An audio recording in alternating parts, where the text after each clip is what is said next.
Masyarakat harus tahu bahwa ketika barang kita diekspor ke Amerika, dapat tarif 19%, itu yang bayar bukan rakyat kita, bukan. Betul. Yang bayar itu di sana. Ya. Sementara itu kalau Amerika ke Indonesia, itu less than 1%. Dari profilnya mereka. Nothing tulus for them ya. Kalau buat ke Indonesia, mereka kalau kehilangan Indonesia ya udah nggak apa-apa juga. Masalah gitu. Karena ekspor. Justru orang di sana mikir loh, ini kok Trump kayak begini. Kok warganya yang dikenain ya. Gitu. Sekarang ada prediksi harga nggak dari seorang?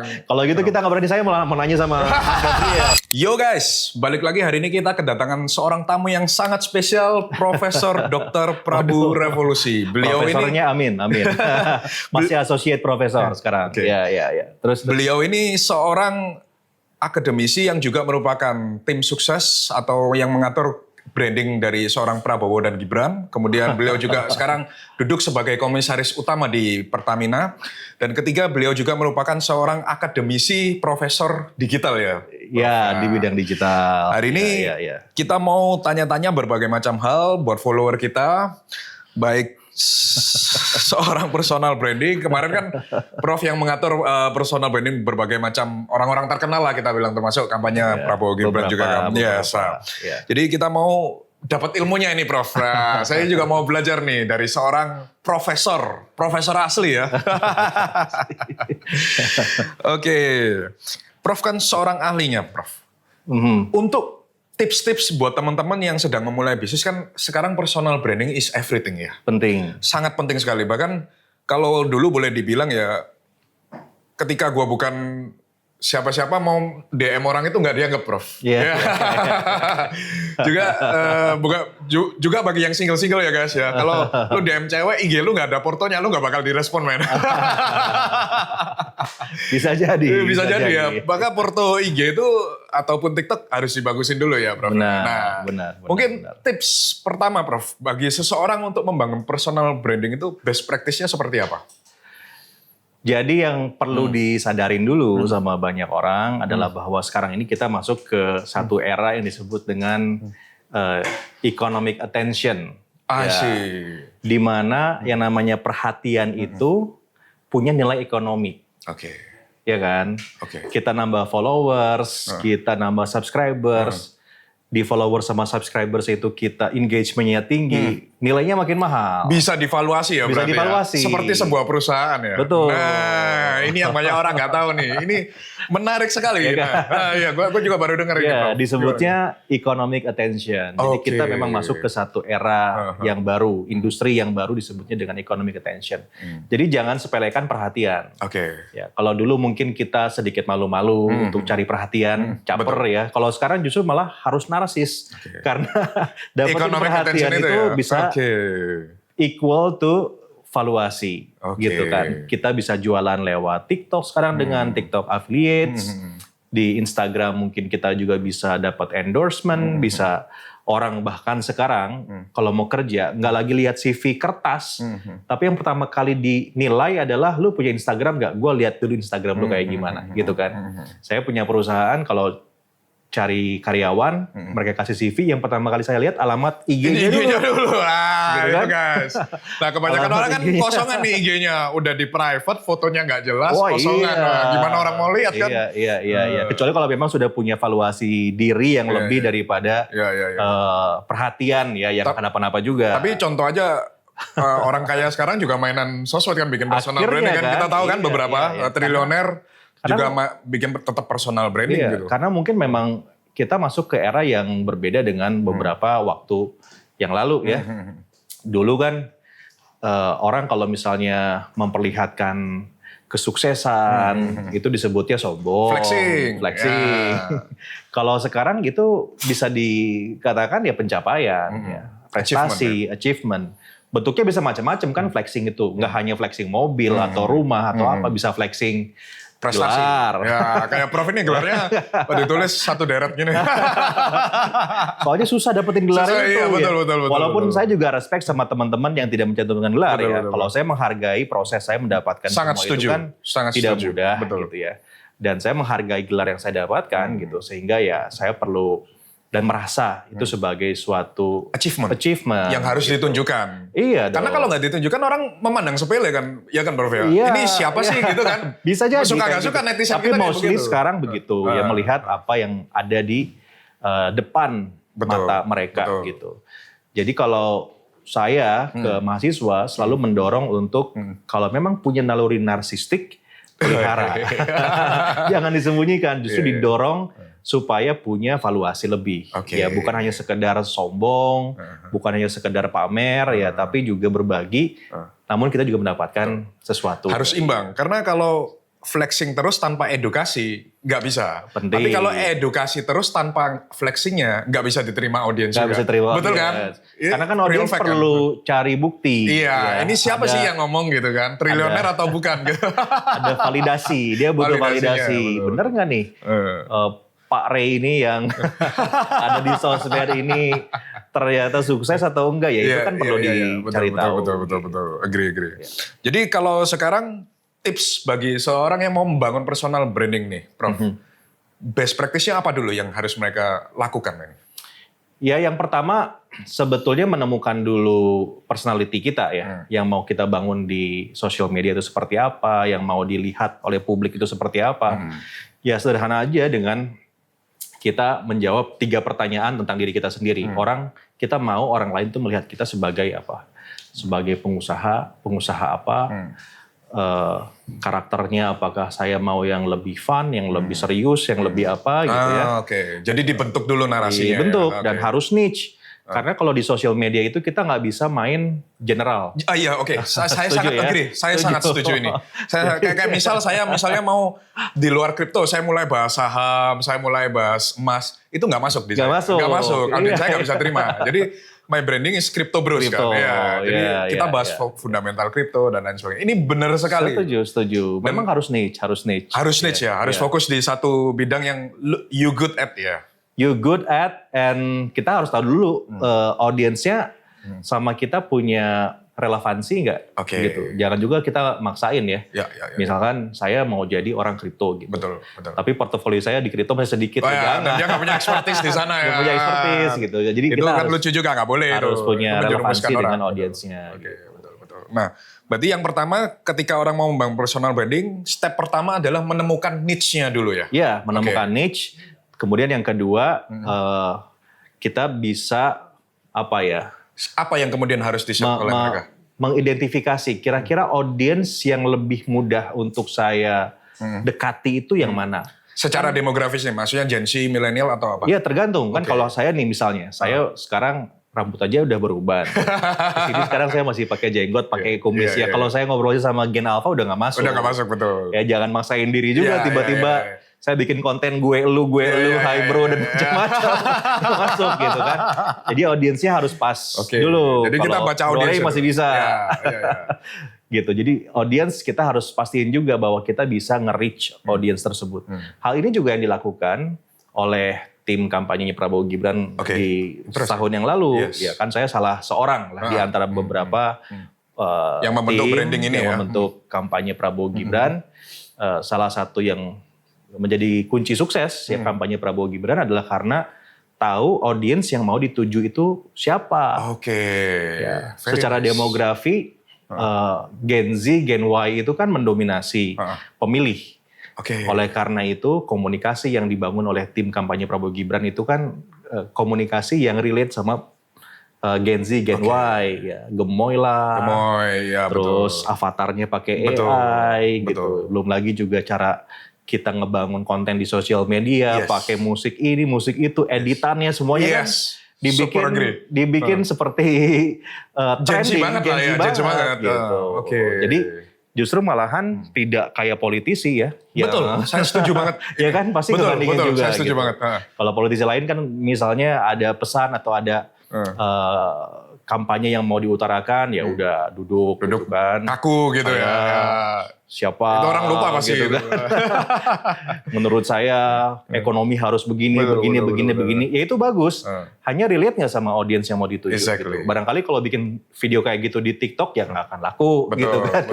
Nggak akan dianggap. Tapi kalau di TV bisa jadi. Bisa jadi. Gitu. Nah, itu perlu pendalaman dan kita perlu ada kompromistis lah ya dengan audiensnya. Jadi audiens juga perlu kita nilai. Nggak bisa semuanya bersumber atau atensinya ke kita aja gitu ya. Kita harus melihat juga audiens itu siapa dan bagaimana kita berkomunikasi dengan mereka. Kalau zaman dulu kan, parenting zaman dulu ya, top down banget. Relasi kuasa antara orang tua dan anak-anak itu kan jelas. Betul. Kalau dulu tuh ya, pokoknya anak-anak mesti ngikutin bapak ibu.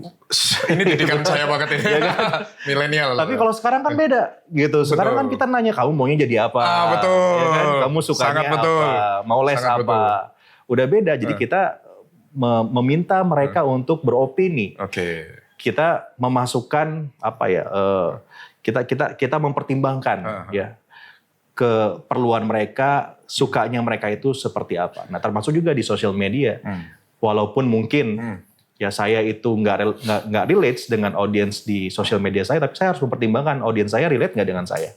Nah, cari titik temunya supaya bisa sama-sama terhubung. Jadi satu niche, kedua kemudian kita cek audiensnya. Cek audiens. Kemana kita arahnya.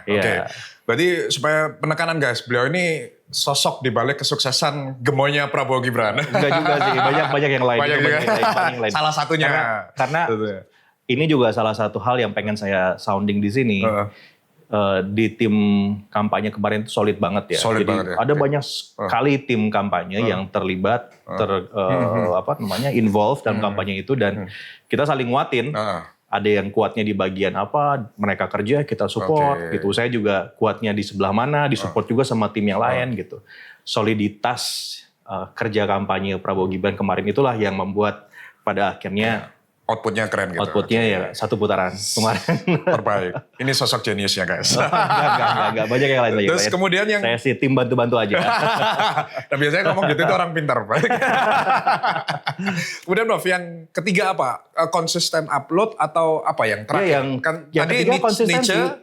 Yang pertama kan niche, kedua audience. Nah yang terakhir apa? Yang ketiga konsistensinya. Konsistensi ya. Ngebangun audiens itu kan sulit ya, nggak gampang. Betul. Bangun your loyal fans. Gitu bangun orang-orang percaya sama kita itu kan tidak mudah. Ya karena berebut perhatian tadi itu ya.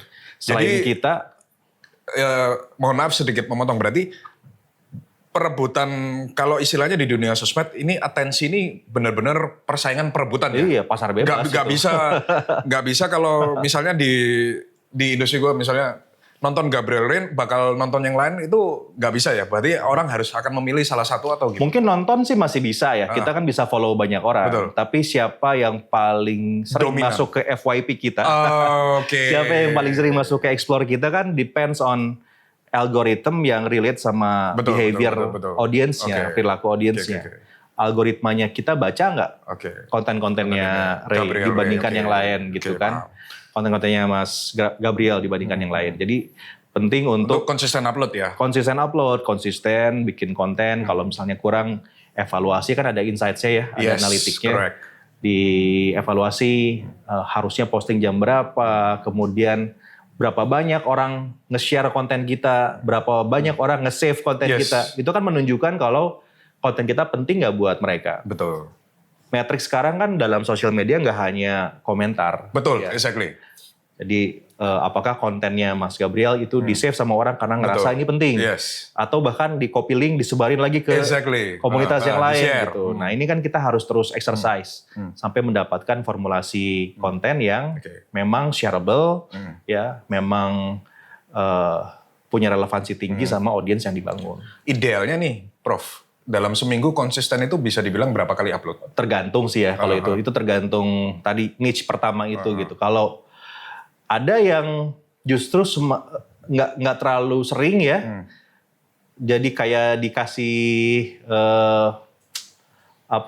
orang nunggu gitu ya, ada ditungguin seminggu sekali tapi begitu posting tiba-tiba boom. Contohnya kalau di YouTube ada Agung Hapsah. Ya. Postingnya mungkin sebulan sekali. 2 bulan sekali. Tapi begitu posting, dar gitu kan. Ada juga yang kecil-kecil gitu. Dikumpulin lama-lama. Jadi bukit. Jadi bukit, ya growing terus. Ada juga seperti itu. Jadi tergantung niche-nya sih. Itu lebih ke strategi kita dalam distribusi konten. Paham. Nah itu tadi bagi yang sudah itu tadi bagi yang mau memulai personal branding. Nah, sekarang kita bahas bagi yang sudah memulai membangun personal branding. Kan gimana caranya supaya personal branding itu nggak cuma rame di awal, tapi a long lasting effect, Prof. Nah, apa yang harus dilakukan? Istilahnya sustainable lah. Ya lama-lama sih memang kita harus menganggapnya seserius mungkin ya. Gitu. Kalau di awal kita masih kerja sendiri untuk dapetin followers, dapetin audience, ya kita pada akhirnya akan sampai ke titik di mana kita bisa memvaluasi perhatian itu, ada nilainya, apakah dinilai sebagai bagian dari promosi diri atau dinilai sebagai pendapatan tertentu ya, revenue misalnya. Kemudian kita harus rubah persepsinya bahwa ini bukan hobi, tapi ini memang bagian dari kerjaan gitu. Jadi jangan pikir orang ketika konten itu side job, tapi ya itu main job gitu. Saya kalau bikin konten ya betul-betul serius, riset dulu. Sangat setuju ya kan? Dengan ini, betul. Riset, kemudian dipastiin gambarnya bagus. Kalau salah ulang lagi gitu kan, jangan sampai audiens kita kecewa lah dengan konten yang kita punya. Gitu.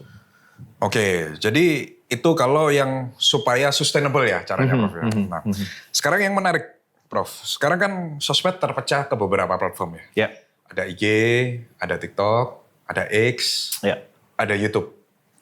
Dan tiap sosmed ini kan Facebook udah gak disebut ya? Kenapa? Facebook udah gak disebut. Oh iya, udah gak ada. Padahal di daerah masih banyak. Oh, di daerah masih banyak ya? Oke, saya gak terlalu ngikutin Facebook sih.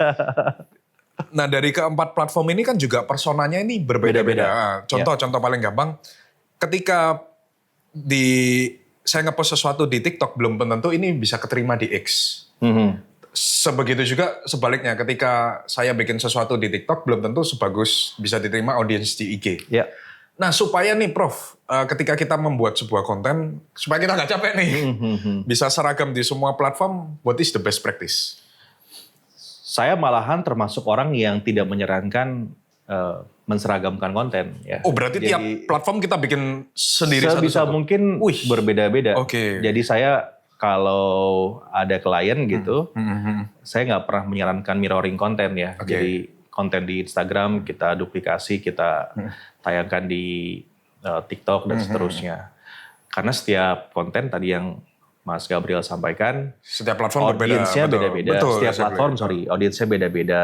Kalau TikTok mungkin lebih shorts gitu ya, to the point. IG itu lebih personal branding, lebih citra diri gitu kan.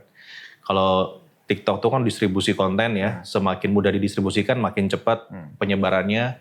Di YouTube malahan sekarang semakin panjang kontennya, makin dapetin gain dari platform, jadi beda-beda kan. Oleh karena itu ya mau tidak mau kita harus sedikit effort ya untuk bisa surfing setiap platform. Atau jangan juga berpikir bahwa kita memang harus eksis di semua platform. Bisa juga kita pilih platform yang satu yang mana kita kuat gitu ya.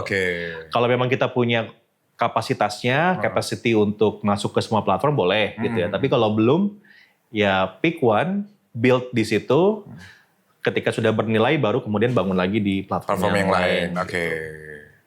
Jadi itu guys, nggak ada cara singkat. Berarti nggak ada cara singkat. Karena kemarin ada follower saya tanya, salah satunya ini yang saya tanya ke Prof itu, gimana kan platform banyak, gimana biar bisa satu suara gitu. Ternyata tidak ada cara singkat guys. Iya, harus dibangun masing-masing. Ya, dan sekarang juga sepertinya profil para content creator, influencer, itu kan tersebar ya, jarang yang ada di semua platform kuat gitu. Ya jarang sekali lah. Di YouTube-nya mungkin dia punya subscriber sampai berapa puluh juta gitu. Tapi di TikTok enggak. Iya drop di Instagram drop. Gitu. Jadi semuanya pasti punya personality-nya sih gitu. Di mana kuat sosmednya gitu ya. Di mana kuat sosmed. Berarti saran dari Prof, untuk yang sedang membangun personal branding, kalau nggak mau capek, berarti pilih satu platform aja yang kuat di mana ya? Iya, pilih satu dulu, nanti kalau sudah kuat baru kemudian tambah. Kalau saran dari seorang profesor digital nih, baiknya di mana? Wah, tergantung lagi. Tergantung siapa, tergantung audiens yang mau diraih gitu. Mungkin kalau buat Gen Z ya di TikTok lebih mudah gitu kan. Tapi kalau mau flexing kayaknya di Instagram lebih cocok. Ya. TikTok juga loh. TikTok juga ya. TikTok juga. Oke, paham. Jadi itu guys, tips untuk membangun personal branding dari seorang profesor. Nah, sekarang kita masuk ke chapter berikutnya. Karena follower saya ini kan kebanyakan investasi dan makroekonomi, Prof. Yeah, Jadi this is my core audience. Dan yang paling menarik kemarin kan mengenai Trump. Nah, banyak orang ini melihat bahwa Indonesia ini dalam posisi ini kalah negosiasi dengan Trump. Kenapa? Karena akhirnya Trump menerapkan tarif 9% untuk Indonesia. 19. Yes, 19% untuk Indonesia. Awalnya kan 32, kemudian dipotong jadi 19. Sementara Amerika Serikat itu bebas tarif. Betul kan? 0%. 0%. Ya. Nah, mungkin dari orang awam, Prof, bantu dijelaskan, apakah Indonesia ini kalah dengan proses negosiasi ini? Gini, dalam dunia trading global ya, bukan global trades lah ya, bukan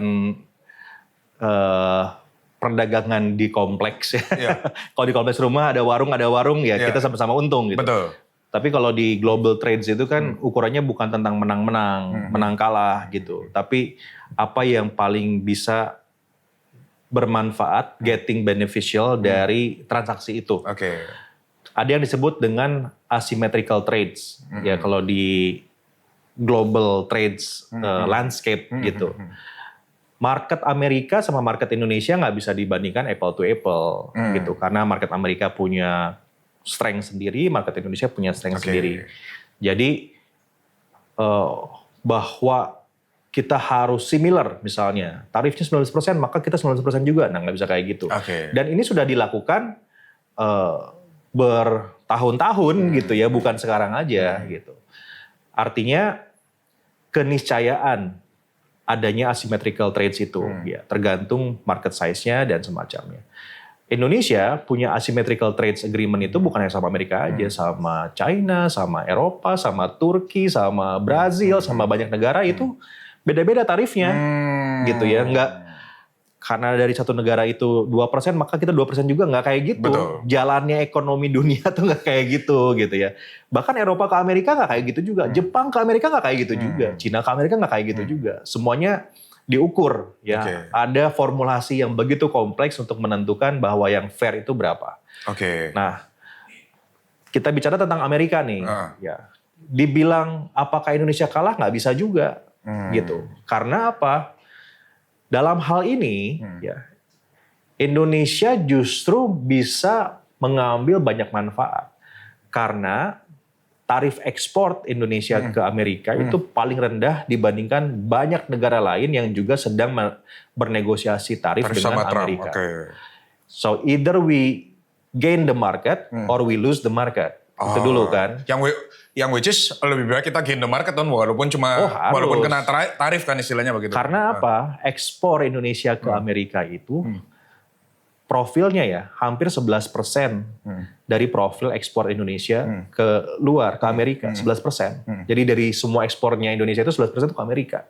Jadi kalau misalnya kita kehilangan market 11%. Amerika, 11% itu hilang. Lumayan juga tuh. Bukan hanya lumayan, banyak ya. Itu bicara pabrik di Cikupa ditutup, pabrik di Garut ditutup. Ada begitu banyak pengusaha yang nggak bisa ekspor.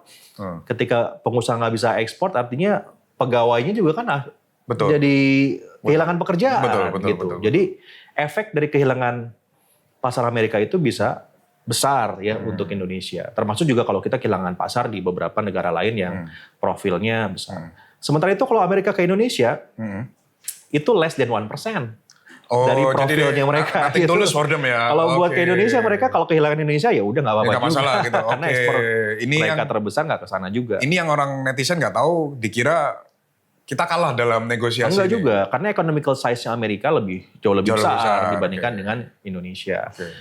Terus yang kedua, yang perlu dipahami, tarif itu beda dengan pajak. Tarif itu yang bayar bukan masyarakat. Ya. Jadi kan saya juga bikin konten itu dan banyak yang komentar di kolom komentar saya gitu. Wah ini bikin rakyat susah. Loh justru enggak. Kalau tarifnya 0% itu berarti komoditasnya barang Amerika masuk ke Indonesia. Itu enggak ada tarif. Betul. Kita enggak dimahalin produknya yang kita dapetin dari Amerika. Kita yang ke sana, itu justru dimahalin. Jadi yang bayar itu adalah importir dari sana. Rakyatnya juga belum tentu. Kalau misalnya importirnya memutuskan tidak menaikkan harga, ya dia yang absorb 19%-nya itu dia absorb, kan bisa juga. Itu dan kan misalnya margin dia 30%, 19%-nya dia absorb. Dianggap cost, ya, gitu kan. Bisa aja kayak bisa gitu. Okay. Itu tergantung keputusan si importir. Sama kayak di Indonesia juga kan. Saat kita import barang dari luar negeri, kena tarif, kan kita yang mutusin apakah tarifnya dianggap sebagai elemen cost atau sebagai elemen dari profit gitu kan. Depends on pengusaha, depends on barangnya gitu. Jadi perlu dipahami kalau tarif itu sama pajak beda. Kalau pajak begitu sudah masuk, nah masyarakat yang mau beli baru kena pajak dari barangnya. Paham. Jadi ini fundamental. Masyarakat harus tahu bahwa ketika barang kita diekspor ke Amerika, dapat tarif 19%, itu yang bayar bukan rakyat kita, bukan. Betul. Yang bayar itu di sana. Ya, kalau teman-teman mau sedikit lagi lebih dalam, yang meriset, keputusan tarif Trump ini bahkan di Amerikanya sendiri kontroversial. Iya, tahu. Ya kan? Saya udah lihat beberapa. Justru orang di sana mikir loh, ini kok Trump kayak begini? Gitu kan, kok warganya yang dikenain. Gitu. Jadi justru ini Jadi benarnya ke Indonesia nggak ada efeknya ya, karena yang bayar ada efek, sono gitu. Ya. Dan ditambah lagi sekarang pun banyak komoditas Amerika Serikat yang dibawa ke Indonesia itu sudah 0% juga. Kayak kedelai kan sudah 0%. Gitu. Terus juga gandum 0,5% gitu, kecil juga. Jadi kehilangan tarif dari komoditas yang sekarang ini sudah diekspor mungkin ada ya, tapi itu akan bisa dikompensate dengan dorongan volume ekspor yang lebih besar ke Amerika. Kita perlu pahami begini teman-teman semua. Ini juga saya coba jelaskan sesederhana mungkin. Sesimpel mungkin Prof, ya, yang bisa dipahami orang awam. Jadi hitungan makroekonomi itu ya terhadap pertumbuhan ekonomi suatu negara secara tradisional ya, konvensional, tradisional gitu ya. GDP itu sama dengan berapa banyak konsumsi publik ya, C variabelnya ditambah dengan government spending, berapa banyak C plus government spending. C plus G ya, government spendingnya itu berapa banyak, ditambah investasinya berapa banyak yang masuk. Investasi yang masuk ke dalam ya, ditambah, nah ini nih selalu begini dalam kurung X min M. Apa tuh X min M? Ekspor impor. Jadi elemen ekspor impor itu nggak pernah berdiri sendiri Dia selalu dihitung sebagai agregasi dari berapa banyak ekspor, berapa banyak importnya. Jadi lah, katakanlah impor jadi 0. Tapi kalau X-nya makin tinggi, kan agregasinya jadi makin tinggi, jadi besar gitu. Jangan sampai justru impornya makin tinggi, ekspornya makin sedikit. Gitu yang kita nggak mau. Karena kalau kayak gitu akan mempengaruhi GDP kita. GDP-nya itu ya. Jadi yang namanya ekspor impor itu selalu dihitungnya nggak bisa impor kita berkurang, nggak bisa. Cek juga ekspornya. Ekspornya juga, Ini ilmu baru ini. Ini ilmu baru. Karena variabel E itu selalu dihitungnya X min M. Jadi ekspor dikurangin dengan impor. Gitu, selalu seperti itu. Jadi bisa aja impornya kita dapetin 0 ya karena tarifnya 0% dari Amerika ya. Betul. Tapi kalau itu mendorong X yang lebih besar, loh kenapa enggak? Karena yang dicari agregasinya. Betul. Bukan elemen M-nya atau X-nya. Itu variabel M atau X-nya gitu. Nah, ini harus tahu nih teman-teman semua. Karena banyak yang salah paham di sini. Mereka mikirnya, wah kita negara berarti kehilangan pendapatan dong dari dari impor komoditas Amerika. Betul. Tapi karena bikin M-nya 0 ini, kita punya X yang lebih besar. Akhirnya secara agregasi bisa jadi lebih besar. Yang kedua, perlu dipahamin juga, yang diimpor dari Amerika ke Indonesia itu kan barang-barangnya bukan barang-barang yang bersaing dengan UMKM. Benar. Jadi kan tarif itu ya, yang namanya tarif itu dibuat untuk melindungi, memproteksi kan, memproteksi produk-produk dalam negeri.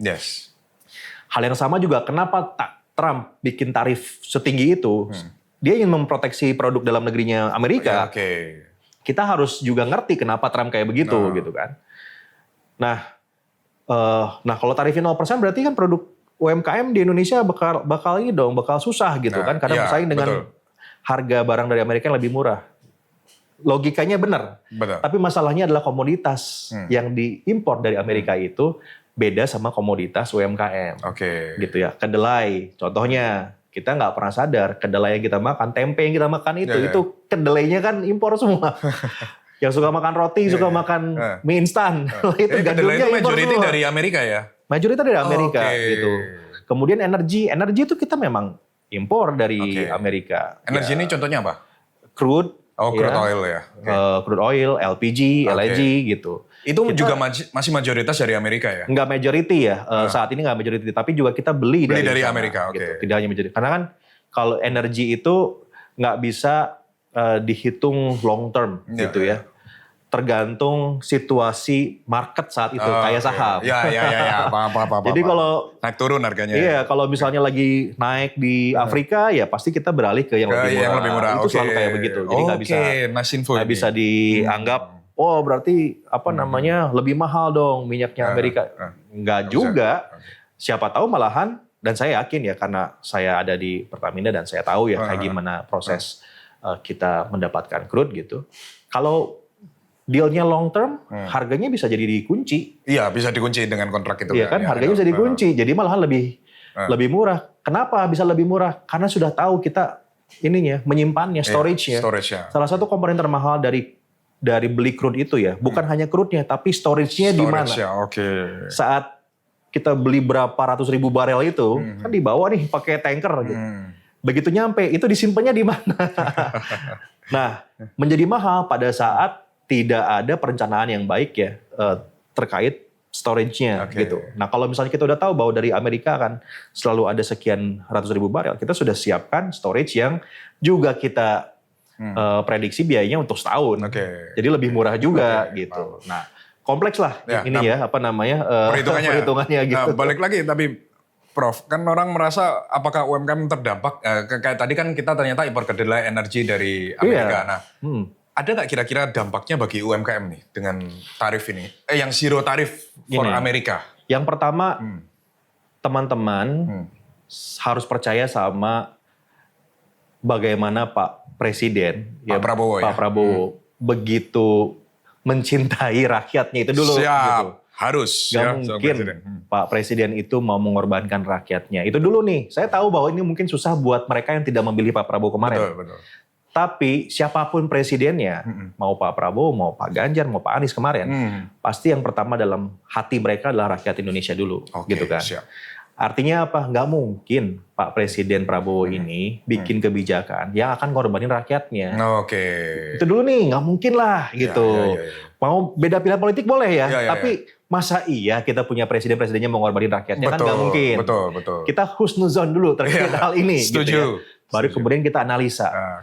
Nah, kalau kita sudah berangkat dari tidak mungkin Pak Presiden mengorbankan rakyatnya. Coba kita analisa, benar nggak? Ya ternyata kan komoditas yang diekspor dan yang diimpor itu tidak berkorelasi langsung dengan produk UMKM yang ada di Indonesia. Bahkan beberapa menguatkan. Contohnya apa? Mesin industri. Kalau mesin industrinya lebih murah, harga produksinya lebih murah dong. Dan juga mesin produksi pabrik itu kan nggak bisa produksi lokal kan? Nggak bisa produksi lokal. Iya betul. Karena aku punya banyak teman-teman pengusaha pabrik itu semua mesin impor. Dari luar. Semua mesin impor. Makanya kalau mesin produksi masuk, nggak pakai tarif, lebih murah dong cost produksinya gitu. Belum elektronik. Dan yang ketiga yang paling penting teknologi. Ini kan? Juga yang kita nggak punya. Transfer teknologi gitu. Kenapa Indonesia sekarang kalau bikin sepatu bagus-bagus? Karena selama ini kita impor sepatu menggunakan teknologi yang datang dari luar. Masyarakat kita belajar tentang bagaimana bikin sol sepatu yang bagus. Bagaimana bikin sepatu yang bagus. Kan sepatu lokal kita juga sekarang bagus-bagus. Iya, bagus-bagus sekarang. Dari mana coba ilmunya? Ya ilmunya karena kita belajar Amerika, dari brand-brand besar itu gitu. Brand-brand besar itu yang buka pabrik di mana-mana ini ya. Akhirnya kan masyarakat kita belajar. Ada transfer teknologi. Nice. Ini ilmu baru guys. Iya kan? Iya. Akhirnya. Orang nggak melihat ini kan. Orang nggak lihat ini. Itu valuasinya gede banget. Transfer teknologi itu gitu. Dengan tarif 0% pada akhirnya kayak sepatu ini ya. Akhirnya brand-brand besar itu bikin buka pabrik di negara kita. Ketika buka pabrik di negara kita dapat transfer knowledge juga selain lapangan pekerjaan. Betul, lapangan pekerja nambah, transfer teknologi dapat juga. Ya, hal serupa sebenarnya teman-teman mesti tahu juga dilakukan sama Vietnam. Kenapa iPhone buka pabriknya di Vietnam, Nvidia bukanya di sana? Betul. Karena di sana teknologi tarifnya 0%. 0% ya, oke. Tarifnya 0% untuk barang-barang teknologi. Akhirnya karena ngelihat nggak ada tarif di sana, insentifnya besar terhadap teknologi, ya udah sekalian aja buka pabrik di sana, lebih murah kan. Iya. Nah ini juga yang menurut saya sedang diinitiate oleh pemerintah ya, lewat tarif 0% dari Amerika ini ya. Amerika kan salah satu kiblat teknologi selain China, Eropa dan seterusnya ya. Tapi Amerika kan one of them gitu ya. Kita pakai AI, sebagian besar AI itu buatannya dari Amerika. Kita pakai sosmed yang tadi disebutin, itu kan sosmed semuanya buatan dari Amerika gitu. Betul. Search engine kita juga dari mana? Amerika. Hiburan dari Amerika, termasuk alat-alat, gadget dan semacamnya itu kan dari sana juga. Lisensinya. Jadi istilahnya kayak bilang 0% itu nggak aja kayak misal beli iPhone lebih murah harusnya kan karena nggak ada ini. Iya, walaupun mungkin kalau iPhone kan sekarang ada TKDN ya. Bukan TKDN. Diproduksinya kan di Cina. Iya. Dianggapnya kan diekspor dari sana ya. Tapi another things ya yang bentuknya memang masih diproduksi di Amerika akan jadi lebih murah ya, kayak gitu. Kedelai tadi ya berarti ya. Kayak kedelai gitu. Walaupun kalau kedelai sih udah 0% ya dari sebelumnya. Oke, lanjut. Yang tadi kita bahas UMKM berarti UMKM nggak akan merasakan dampaknya lah basically ya. Iya, saya yakin pemerintah akan menjaga. Siap. Gitu. Nggak karena mungkin, UMKM memang penggerak ekonomi kan ya. Iya betul. Harus benar-benar dijaga. Bahkan sekarang ada kementeriannya UMKM. Iya betul. Kemarin saya ketemu. Ada kementeriannya, jadi pasti betul. pasti dijagain lah gitu. Justru kalau misalnya memang peduli sama produk UMKM, kalau saya bilang ya salah alamat kalau protesnya ke Amerika. Karena produk-produk yang bersaing dengan UMKM kita kan datangnya bukan dari Amerika. Dari Cina ya. Ya itu you say that, not me. Tanya. Tapi ya netizen harus lebih kritis gitu ya. Karena kemarin kan langsung rame, termasuk di sosmed media kita, Crypto Wave kan kita publish itu kan. Indonesia kena 9%, Amerika 0%. Itu langsung semua komennya negatif. Langsung bilang, apa ini, negosiasinya gagal, kalah, apa ini di kita di mata internasional dan sebagainya. Ternyata udah dibedah, itu malah bagus untuk kita. Malah bagus buat kita. Justru saya mengapresiasi, memuji Pak Presiden ya. Karena kan ini negosiasi turun dari 32 ke 19% itu betul-betul on call-nya Pak Presiden dengan Trump. Gitu. Saya nggak tahu tuh apa yang dibicarakan antara Presiden Prabowo dengan Presiden Trump ya. Sehingga akhirnya bisa telepon 20 menit itu menurunkan tarif. Dari 32 ke 19%. Dari 32% loh, bayangin. Kenapa kalau kita membiarkan tarif ekspor ke Amerika itu 32%, itu bahaya buat Indonesia. Karena kalau misalnya tarif kita lebih tinggi daripada tarif negara sebelah. Mereka akan buka pabrik di sebelah. Betul. Atau produk kita di Amerika akan lebih mahal dibandingkan produk sebelah. Betul. Dan karena produk kita lebih mahal daripada produk sebelah, sudah pasti nggak akan laku. Karena nggak laku, maka pabrik di Indonesia akan tutup. Oke, gitu. Betul sekali. Itu multiplier efeknya, wah dahsyat banget gitu. Nah ini guys, harus ngerti ya, bahwa ini bukan masa menang kalah, tapi ini kita mesti lihat so many things in the bigger picture lah. Terus kemudian, kalau itu UMKM, sekarang kita tanya dari sektor digital. Kan kita tahu sendiri sosmed dikuasai oleh Amerika, ya kan, termasuk search engine dan lain sebagainya. Nah dengan adanya deal ini, apa yang bisa dilakukan pengusaha digital lah istilahnya yang di Indonesia ini untuk berkompetisi atau gimana untuk industri digitalnya ini? Harus ngapain, Prof? Sebetulnya kan nggak mungkin kita bikin search engine ngalahin segitu-gitu kan. Itu kan buang-buang waktu kan istilahnya. Nah, jangan buat apa. Jangan. Nah, apa yang harus dilakukan pengusaha digital gitu istilahnya dengan keputusan tarif ini? Yang pertama sih ini saatnya untuk mengadopsi ya teknologi-teknologi dari Amerika dan kemudian membuat underlying ya dari platform digital yang sudah ada di dunia ini termasuk yang dari Amerika. Katakanlah AI.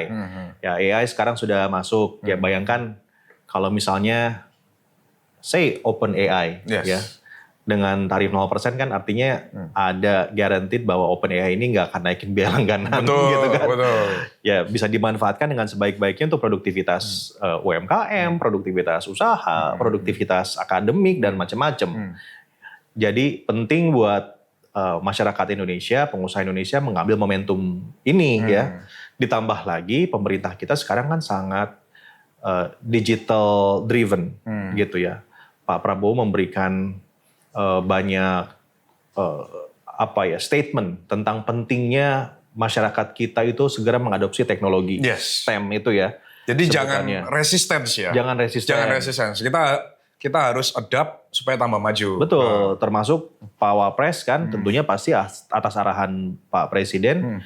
Sekarang kan gencar mengkampanyekan AI ya Pak Gibran. Sama blockchain kemarin. Sama blockchain. Masuk ke sekolah-sekolah, masuk ke kampus-kampus ya untuk mengendorse tentang penggunaan AI. Jadi yang diarahkan sebetulnya bukan artinya sekarang kita bisa menggunakan ChatGPT atau pakai Gemini gitu ya atau pakai DeepSeek, bukan. Tapi bagaimana orang sekarang mulai mengenal AI masuk ke dalam elemen kehidupan mereka sehari-hari gitu dulu.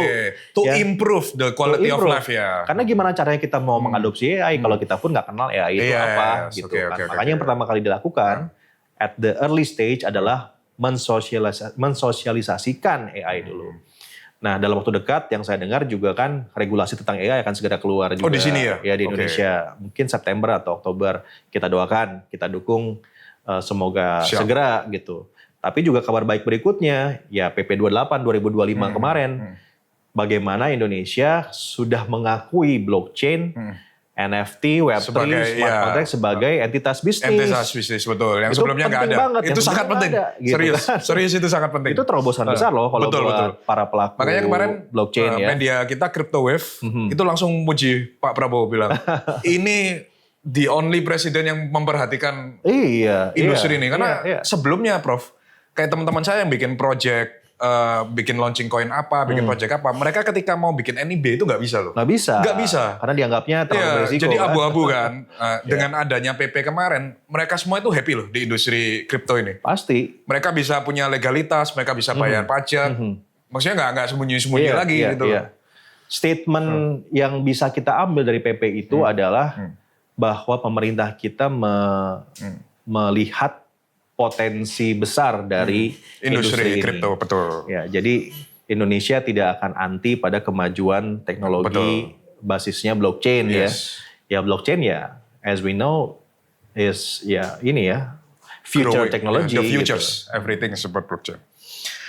Oke, sekarang kita masuk ke sesi ketiga, Prof. Oke. Seperti biasa karena follower saya mayoritas adalah investor kripto dan Bitcoin nih. Nah, iya saya termasuk follower. Makasih Prof. Nah, mungkin buat followers kita, Prof ini masuk Bitcoin di tahun berapa dan angka di harga berapa nih supaya soalnya di komunitas kripto ini ada sebuah peribahasa. Never listen advice from no coiners. Jadi jangan dengar nasihat dari orang yang nggak pegang koin. Tapi kan tadi kita udah ngobrol dikit, ternyata Prof ini all in di Bitcoin. Almost all in ya. Almost all in ya. Jadi mungkin bisa diceritakan Prof masuk di Bitcoin di angka berapa dan di tahun berapa biar audiens kita tahu. Jadi saya termasuk late adopter ya ke Bitcoin. Kalau mendengar ceritanya Mas Gabriel kan udah lama ya dari Bitcoin 2014. Makanya pasti cuannya gede banget nih. Amin. Kalau saya masuk di situ sih saya udah jadi kayak Mas Gabriel juga. Amin. Nah, saya late adopter gitu. Saya sangat respect ya sama teman-teman yang berani waktu itu untuk mengadopsi kripto, termasuk ya utamanya Bitcoin di early stage gitu. Betul. Ketika kepercayaan terhadap Bitcoin masih lemah gitu kan. Kalau sekarang masuk sebetulnya ya dunia sudah membicarakan Bitcoin gitu. Saya baru masuk ke Bitcoin itu last year ya, 2024 di Mei Juni lah. Jadi kenapa saya late adopter itu yang pertama ya.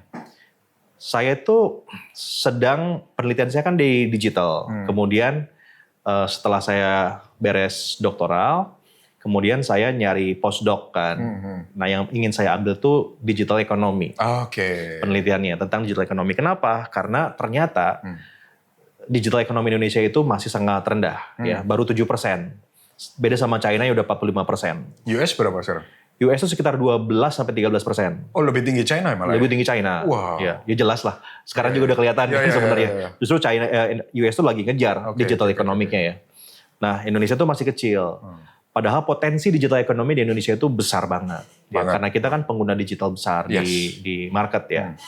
Saya masuk ke situlah gitu. Mulai terdengar ada namanya Bitcoin, ada namanya Solana, Ethereum. Ini barang apaan gitu kan. Karena saya memang dasarnya akademisi satu. Yang kedua saya dasarnya juga wartawan.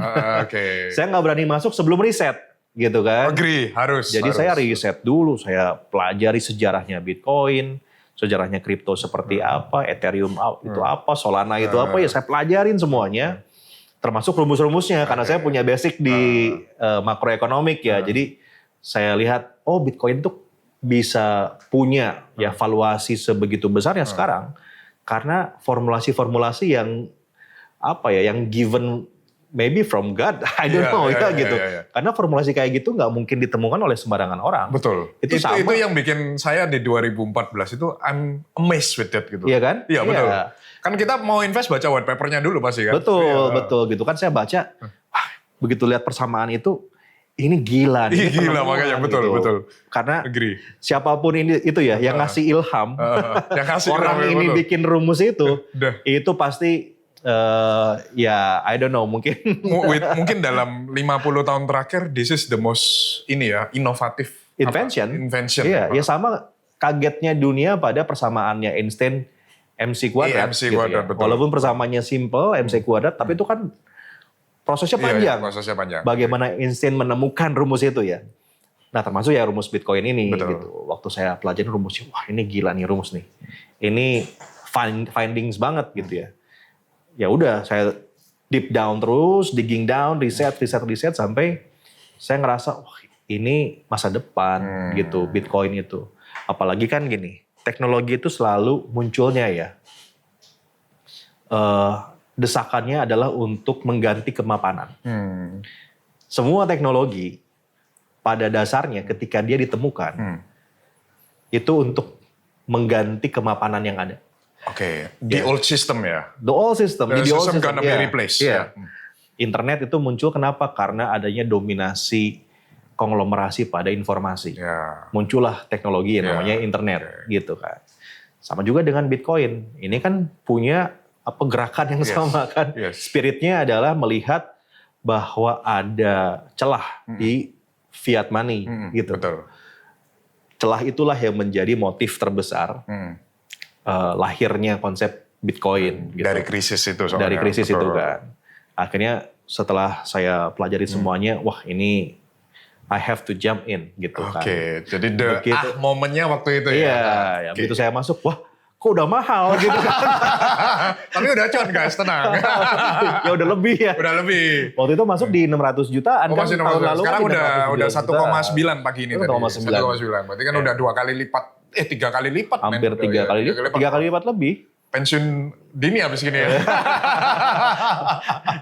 Jadi ya itulah gitu. Karena ada aha moment itu, saya sama istri juga bilang, kayaknya mau masuk Bitcoin ya, istri masih belum ngerti ya. Ya udah gimana kamu aja gitu. Tapi memang cewek gitu, Prof. Cewek gitu ya. Ini data menarik ya. Thrift kan punya sekitar 3 juta plus nasabah, hampir 3,5 ya. Dominasi investor kripto, itu bahkan data dari OJK, itu 95 atau 97% itu didominasi oleh pria. Oleh pria ya. Nah. Jadi cewek itu cuma single dikit di industri kita. Jadi nggak aneh kalau melihat cewek itu anti kripto atau nggak boleh invest kripto. Kita menunggu emansipasi perempuan dalam hal ini ya.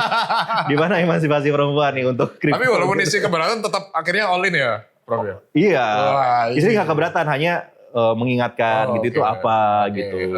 Beresiko nggak dan semacamnya. Ya karena kita kan udah pelajari ya udah masuk gitu. Dan ya saya sih merasakan ya, makanya sorry ya, agak ngungkit sedikit ketika perdebatan zero sum, positive sum itu begitu muncul ke publik, enggak lah, kita ini bukan zero sum, itu jelas gitu.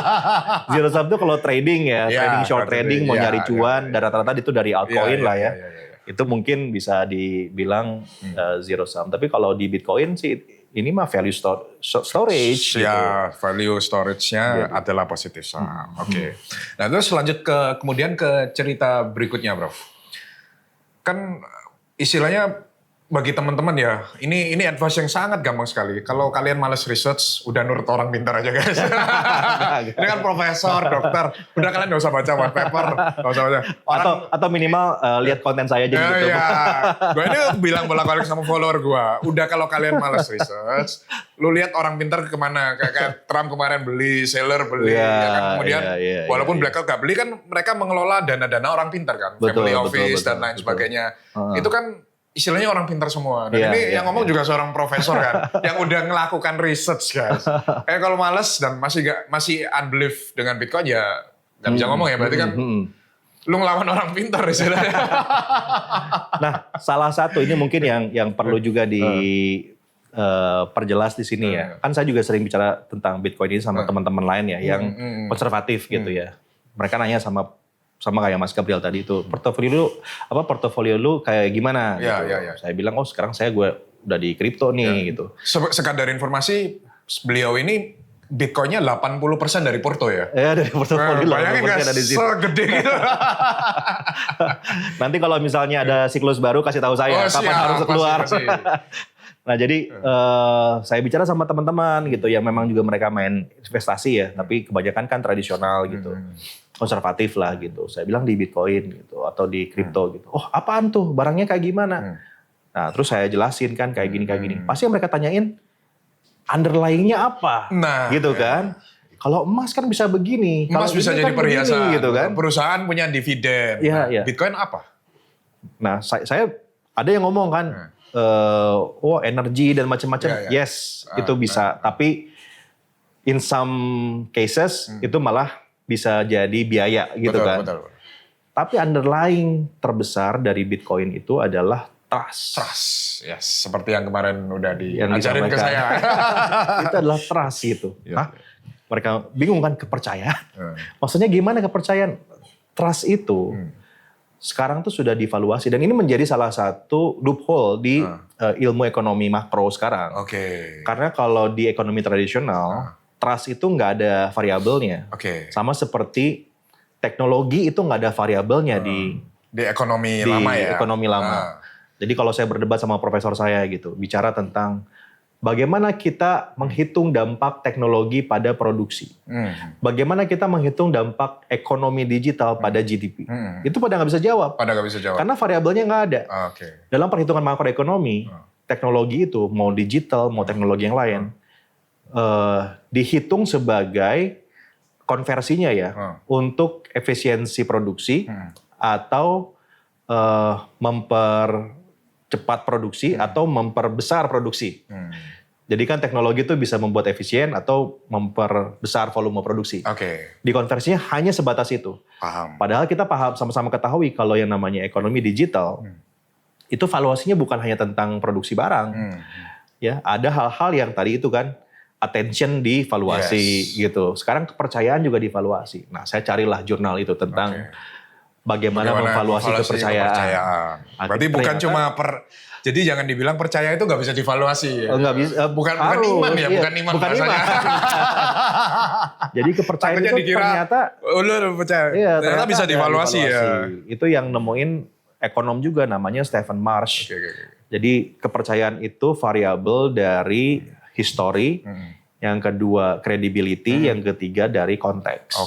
Makanya kenapa Bitcoin itu sekarang valuasinya tinggi sekali, karena tiga-tiganya ini positif. Positif semua. Secara historical terbukti tidak pernah turun. Ya kan kalau kita tarik regresinya kan naik terus. Yang kedua, kita ngomongin history dulu. Makanya kenapa valuasi Bitcoin tinggi dibandingkan beberapa altcoin yang lain, yang secara historical kan ada regresi turunnya gitu kan. Yang kedua credibility. Yang membuat Bitcoin kredibel pertama ya banyak tokoh yang bicara dan semacamnya, banyak orang-orang penting di situ.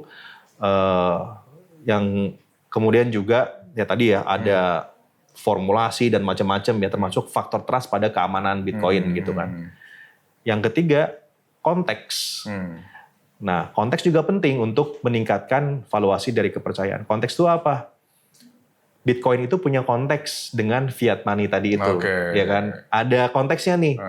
Kita ngerasain bahwa ternyata fiat money itu ada kelemahannya, dan Bitcoin itu masuk di loophole itu gitu. Betul. Konteksnya jadi sangat relevan dengan ekonomi ke depan gitu ya. Itu yang membuat kenapa kepercayaan dari Bitcoin jadi sangat tinggi dan itu menjadi evaluasi. Ya. Walaupun sebetulnya dalam banyak kasus ekonomi ya sudah mempraktekkan ilmu valuasi kepercayaan ini.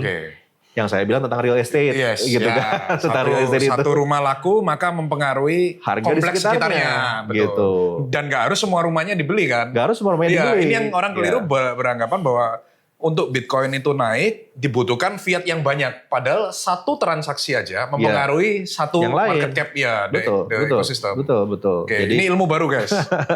Termasuk misalnya brand Apple. Kan brand Apple kan sekarang termasuk yang paling tinggi di dunia. Apakah brand Apple valuasinya setara dengan jumlah handphone yang dijual di dunia? Kan enggak. Karena orang percaya dengan orang percaya sama brand itu gitu. Di situ ada elemen Steve Jobs, ada elemen kreativitas, elemen macam-macam. Itu yang membuat akhirnya brand Apple itu punya valuasi sekian juta dolar, miliar dolar bahkan. Walaupun kalau kita bilang secara penjualan ya harusnya nggak setinggi itu secara logika. Tapi orang trust the brand. Trust the brand, makanya lebih tinggi daripada brand sebelahnya. Walaupun secara volume penjualan lebih tinggi yang nomor 2. Gitu. Ya, aku tahu itu. Gak boleh sebut merek. Tapi ya itu kurang lebih game. Makanya disebutnya kan startup ini kan valuation game. Iya, kan? valuation game. Game valuasi. Ya, betul bahwa valuation game ini punya tricky part gitu ya. Barangkali tidak memvaluasi dengan benar aja gitu. Kalau divaluasi dengan benar ya tadi ya elemen variabel dari historical, konteks dan credibility bisa jadi tricky partnya semakin termitigasi gitu. Oke. Nah itu tadi dari segi fundamental, Prof. Sekarang ada prediksi harga nggak dari seorang? Kalau gitu kita nggak berani, saya mau nanya sama Mas Gabriel. Ini off cam nanti saya di berapa nih saya keluar? kabarin. Siap, berarti off cam gitu. Off cam ya. Off cam kita ajarin. Oke, sekarang yang terakhir, Prof. Mungkin orang ini, aku melihat ya di industri kita ini, kebanyakan di old money susah untuk invest Bitcoin karena nggak bisa dipegang. Mungkin ada nggak Prof sedikit masukan untuk old money ini orang-orang kaya lama? Karena kalau emas kan masih bisa dipegang gini kan kerasa. Gimana Prof bisa meyakinkan kepada audiens kita yang old money ini, kalau memang Bitcoin ini the new gold, istilahnya gold 2.0 lah. Kita ngomongnya kan gold 2.0 ya. Digital gold. Sedangkan orang di atas kita itu kan merasa investasi itu harus yang bisa dipegang, rumah, emas. Nah, gimana Prof untuk memberikan gambaran atau bahasa yang mudah dimengerti untuk old money ini, Prof? Memang yang paling gampang sih ya. Yang paling gampang itu download aplikasinya, masukin dulu aja 10 juta ke situ. Oke. Itu paling gampang. Kalau udah cuan baru ketagihan nanti. Kalau udah cuan baru ketagihan. Iya enggak? Susah mau jelasin macam-macam, yang paling gampang ya udah download aja, masukin aja sedikit ke situ. Jadi saya kemarin baru ketemu lah sama salah seorang pejabat gitu kan. Wah, dia bicara ini ya, nanya-nanya tentang kripto gitu. Udah yang paling gampang gini. Lo download deh aplikasi ini gitu kan. Saya belum kenal sama Mas Gabriel dulu. Jadi saya downloadnya suruh yang lain. Siap. Kalau udah kenal saya suruh downloadnya. Pakai Thrift ya. Terus saya suruh download gitu. Oke, dia udah download. Udah login semuanya, udah masukin syarat-syaratnya semuanya udah. Oke, udah punya akunnya udah. Berapa alamatnya? Ini gua transfer deh. Saya kasih deh sedikit Bitcoin gitu kan. Saya transfer, begitu dia lihat, "Tuh, masuk ya Bitcoin gua gitu." Iya, langsung masuk kan. Nah, itu udah duit lu nih. Gua ke lu langsung gua transfer. Tanpa lewat bank, lewat mana-mana gitu ya. Udah lu simpen aja. Ntar pas gua bilang lu lihat lu buka aplikasinya, gua kasih tahu lu buka ya gitu. Waktu itu saya suruh dia masuk itu, Bitcoinnya di 1,7 M. 1,7 M, oke. Begitu 1,9 kemarin, lu buka loh aplikasi lo gitu. Dia buka, loh kok jadi segini kan? Mulai gimana cara masukin duitnya, gitu kan. Akhirnya yang paling gampang itu. Paling gampang dikasih cuan ya. Nah itu para old money yang masih ragu Bitcoin, gak usah masuk gede-gede dulu, tes dulu sejuta, 10 juta. Ntar kalau udah cuan lu ketagihan. Ketagihan pasti gitu. Karena terpaksa buat belajar kan, melihat.